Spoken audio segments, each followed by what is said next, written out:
జ్యోతిశాస్త్రరీత్యా ద్వాదశ రాశుల్లో రెండవ రాశి అయినటువంటి వృషభ రాశి మిత్రులారా, మీకు 2026 మార్చ్ ఎలా ఉంటాయి రాశి ఫలితాలు అంటే, వృషభ రాశి మార్చి గ్రహస్థితి మీ జీవితం ఎందుకు మలుపు తిరుగుతుంది అనేది వెళ్తాను చూడండి.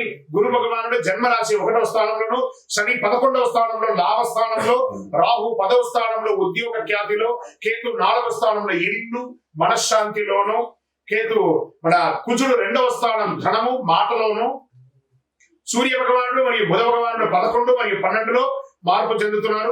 శుక్ర భగవానుడు 10వ స్థానంలో ప్రభావం చూస్తున్నారు. ఇది సాధారణ నెల కాదు. దేవుడు మీకు ఒక పరీక్ష, ఒక అవకాశం 2 ఇస్తున్నాడు.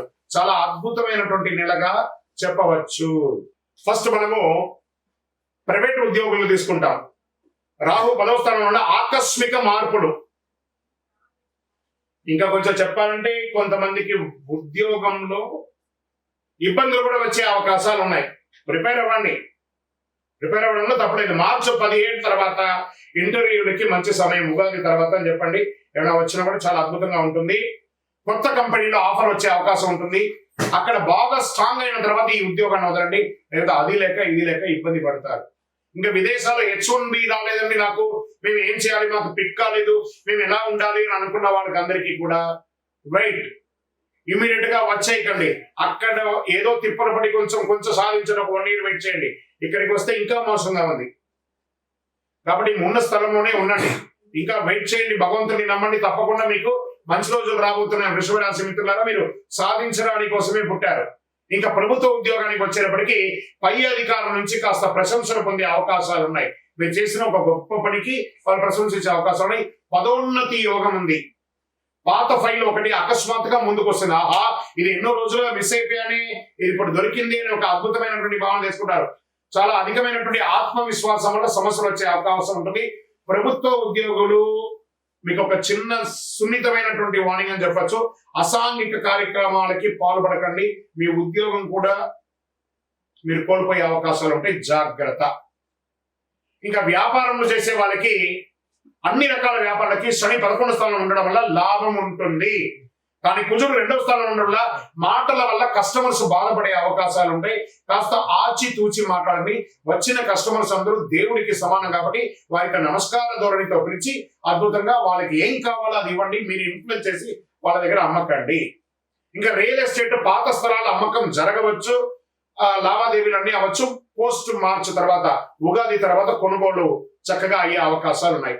ఇంకా ఫ్యాక్టరీ ఇండస్ట్రీస్ మెయింటైన్ చేసే వాళ్ళు యంత్రాలకి కాస్త ఓవర్ ఆయిల్ చేయడము, ఈ మరమ్మతులన్నీ కూడా చేయడము, లేదా విదేశాల నుంచి మంచి మిషనరీస్ దింపడం అంతా కూడా ఏప్రిల్ తర్వాత మీకు చాలా బాగుంటుందని కూడా చెప్పచ్చు.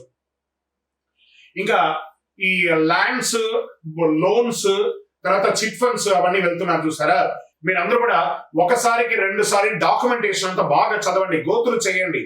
మీ అడ్వకేట్ దగ్గర, మీ లాయర్ దగ్గర అన్ని చూపించి కరెక్ట్ గా ఉందా అని చూపించిన తర్వాత సంతకాలు పెట్టడం. కానీ తొందరపడి సంతకాలు పెట్టి అడ్వాన్స్ ఇచ్చి మోసపోకండి. ఇంకా షేర్ మార్కెట్ హఠాత్ లాభం, హఠాత్తుగా పడిపోవడం 2 జరుగుతుంది కాబట్టి జాగ్రత్త. టూ మచ్ వాల్టెడ్ ఉంటుంది కాబట్టి లాంగ్ టర్మ్ ఇన్వెస్ట్మెంట్ చేయాలి. కానీ ఇంట్రాడే ఫ్యూచర్ ఆప్షన్స్ లో పెట్టి మోసపోకండి. ఎవరెవరో నేను టిప్స్ ఇస్తాను, నేను మీకు పాయింట్స్ ఇచ్చేస్తాను, మీరు ఎన్ని లక్షలు సంపాదించేస్తారు, ఈ ఫేస్బుక్ లో, ఇన్స్టాలో ఎవరెవరో పెడుతూ ఉంటారు. దాంట్లో సాధించిన వాళ్ళది ఒక 20 మంది పేరు ఇవ్వండి అని చెప్పండి. వాళ్ళంతే, మళ్ళీ మీ ఫోన్ కూడా లేపరు. అలాంటివి వాటికి మీకు ఇంత డబ్బులు కడితే మీకు ఇంత మెసేజ్ ఇస్తాం, అసలు నమ్మకండి.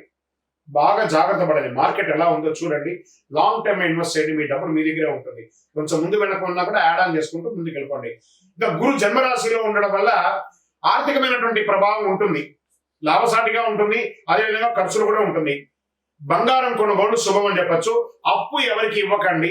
ఇచ్చేటప్పుడు, తీసుకునేటప్పుడు ఎంత ఆనందంగా ఉంటుందో, వాళ్ళు తిరిగి వాళ్ళ దగ్గర అడిగేటప్పుడు మిమ్మల్ని శత్రువుల కంటే ఎక్కువ హీనంగా చూస్తారు. కాబట్టి డబ్బులు ఇవ్వకండి.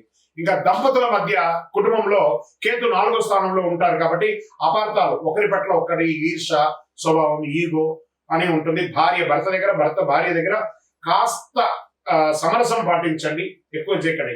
మార్చి మధ్యలో చిన్న గొడవలు కూడా వచ్చే అవకాశం ఉంటాయి. మళ్ళీ ఉగాది తర్వాత అన్ని శాంతి అయిపోతుంది, ప్రశాంతి. కుటుంబం అంటే ఇలాగే ఉంటుంది. కానీ కొంచెం జాగ్రత్త పడండి. ఇలాంటి నెగిటివ్స్ వచ్చినప్పుడు ఎలా కేర్ తీసుకోవాలో మీకు మీరే ఆలోచించుకోండి. ఇంకా ప్రేమికుల మధ్య పాత ప్రేమ తిరిగి రావచ్చు, ఒక రహస్య విషయం బయటపడే అవకాశం ఉంటుంది, జాగ్రత్త. కుటుంబంలో తల్లి యొక్క ఆరోగ్యం జాగ్రత్త, ఇంట్లో శుభకార్య యోగం, గృహప్రవేశం, ఉపనయనం, వివాహం, ఇలాంటి చాలా అద్భుతమైనటువంటి భూమి పూజ ఇలాంటివి వచ్చే అవకాశాలు ఉంటాయి. కాబట్టి సీమంతాలు ఇవన్నీ కూడా జరిగే అవకాశాలు ఉన్నాయి. ఇంకా సోదర సోదరీల మధ్య ఆర్థిక సహాయం చేస్తారు, భాగస్వామి ఉంటుంది. ఎప్పటి నుంచో మీకు తల్లిదండ్రులు ఇచ్చినటువంటి ఆస్తిపాస్తులు, అన్నదమ్ములు, అక్కచెల్ల గొడవలు ఉంటే అవన్నీ కూడా తొలగిపోతాయి. వ్యవసాయదారులకి విత్తనాలు జాగ్రత్తగా ఎంపిక చేసుకోండి. నాసి రకం విత్తనాలతో మీరు ఇబ్బంది పడే అవకాశాలు ఉన్నాయి. నీటి సమస్య తాత్కాలికమే, అద్భుతంగా ఉంటుంది. పశువులకి వైద్యం అవసరం ఉంటుంది, చూసుకోండి. కోర్టు వ్యవహారాలకు వచ్చేటప్పటికీ పాత కేసు మీ వైపు మలుపు తిరిగే అవకాశాలు ఉన్నాయి. మార్చి 20 తర్వాత అనుకూలమైనటువంటి నిర్ణయాలు, జడ్జిమెంట్ కూడా వస్తుంది.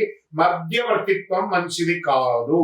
ఇంకా విద్యార్థులకు వచ్చేటప్పటికి పోటీ పరీక్షలు రాసే వారికి శ్రమ రెట్టింపుగా ఉంటుంది. విదేశీయ విద్యకు యోగంగా ఉంటుంది, జాగ్రత్తగా ఉండండి.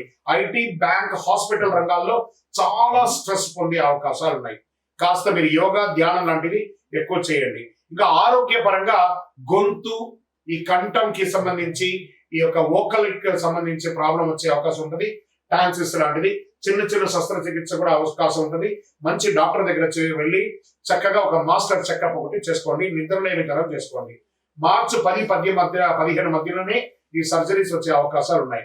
ఉదయం కాస్త వ్యాయామం చేయండి, నడక చేయండి. పాలు, పెరుగు కాస్త తగ్గించండి. మంచినీళ్ళు ఎక్కువ తాగండి. నిమ్మరసం ఎక్కువ తాగండి. వేయించినవి కాస్త తగ్గించండి. డీప్ ఫ్రైడ్ ఐటమ్స్ అని కొంచెం తగ్గించండి. మీరు చేయవలసినటువంటి పరిహారాలు ఏంటి? శక్తివంతమైనటువంటి పరిహారాలు చెప్తాను, బాగా వినండి. దీన్ని కానీ పాటిస్తే ఈ మార్చి నెల మీకు యోగంగా ఉంటుంది.